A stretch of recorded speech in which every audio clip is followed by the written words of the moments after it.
Okay, let's jump right into this explainer and unlock absolutely one of the most fundamental concepts in all of programming. If you're learning to code, wrapping your head around this single concept is going to completely change how you interact with data. We are talking about variables. It honestly doesn't matter if you're writing a tiny little script or a massive software application. Variables are the absolute bedrock of it all. So let's get right to it. I want you to imagine the total nightmare of writing a program without variables. Just picture a scenario where you've written a piece of software and a user's name is scattered across, say, 100 different lines. Now, what happens if that user changes their name? Without variables, changing one simple detail means you have to manually hunt down and edit every single occurrence by hand. It would be tedious, prone to errors, and frankly, just a huge waste of your time. To solve that manual update problem, here is our roadmap for today. 1. Meet the variable. 2. See why variables save time. 3. The rules of naming. 4. Changing and using values. And finally, 5. Putting it into practice. Section 1. Meet the variable and the basics of storing data. So, what is it? The crucial point here is that a variable is simply a container that stores data in Python's memory. I actually love to think of it just like putting an item into a physical labeled box so you can find it later. When you have a piece of data, like a name, an age, maybe a location, you don't just want it floating around uselessly in the void, right? You want to box it up, slap a really clear label on the outside, and put it on a shelf in the computer's memory so you can pull it right back down exactly when you need it. And this brilliantly illustrates how we actually store that data in Python.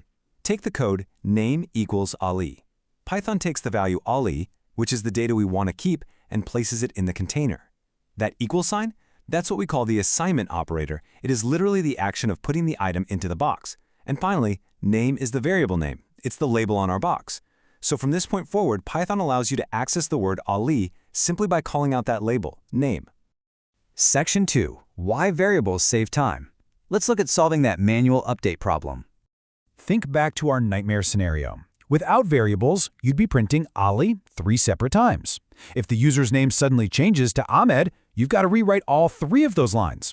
But with variables, we assign Ali to the variable name just once, right at the top. Then we just print the variable name 3 times. If the name changes to Ahmed later, you only have to change one single line of code at the very top. The rest of the program automatically updates itself. This is exactly how you scale software without losing your mind. Section 3. The rules of naming. Let's learn how to correctly create these variables. Creating variables in Python is incredibly straightforward. Python is amazingly smart. It automatically creates the variable the exact moment you assign a value to it. Typing age equals 20 or country equals Pakistan instantly creates those boxes in memory. And here's a cool thing. Unlike some other programming languages where you have to explicitly tell the computer what kind of data is going into the box before you use it, in Python, you don't need to declare a specific data type beforehand. It just figures it out for you. But, you can't just name your boxes whatever you want. There are rules. Names like user_age with an underscore or age2 flow perfectly. But why does Python reject others? Well, variables cannot start with a number, like toAge. They cannot use a dash as part of the name, like username. And they absolutely cannot contain spaces, like myAge. If you break these rules, Python's going to throw an error and your code just won't run. Beyond those strict rules, there's also programming etiquette to consider. Take a look at a bad naming example. X equals Ali. Sure, Python will accept it, but what does X even mean? If you come back to this code 6 months from now, you will have no idea what X is supposed to be. A good variable name tells you exactly what the stored value represents, so avoid vague letters and be explicitly descriptive, like student_name equals Ali. Doing this makes your code read like a story that anyone can pick up and understand. Section 4. Changing and using values. Let's explore dynamic data and mental models. Variables are called variables because, well, they can vary. They can change. If we first say age equals 20, but on the very next line we say age equals 21, when we print age, the output is 21. Why? Because if you assign a new value to an existing variable, the old value is completely wiped out and replaced in memory. Python literally takes the 20 out of the box, throws it away, and puts the 21 in. That box only holds the most recent thing you put inside it. And remember how I mentioned earlier that Python figures out the data types for you? You can store entirely different types of data in these containers. You can do text like Ali, whole numbers like 20, decimal numbers like height equals 5.8, or even true and false statements like is_student equals true. Don't stress about the specifics of all these data types just yet. We'll be studying them deeply in the next lesson. For now, just know that your variables are highly flexible. So whenever Python sees a variable assignment in your code, like city equals Lahore, I want you to use this specific mental model.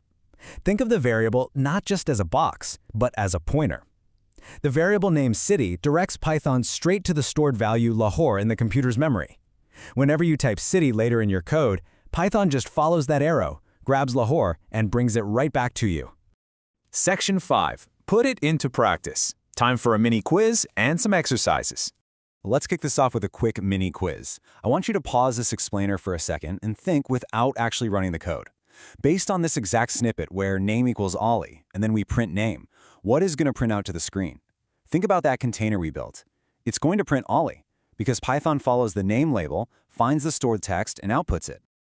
Okay, try this one. We have age equals 20, followed immediately by age equals 25. Then we print age. What gets printed?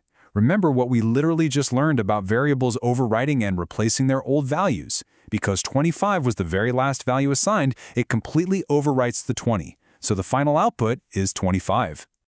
All right, let's test those naming rules. Look at these 4 options. Recall our naming rules and pick the only option here that Python will accept without throwing a strict error. Is it A, B, C, or D? Well, A starts with a number, B has a space, and D uses a dash. And we know all of those are illegal.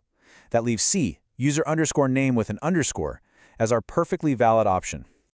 Now it's time for you to actually write some code yourself. Your final task is to write actual Python scripts for these easy, medium, and hard exercises.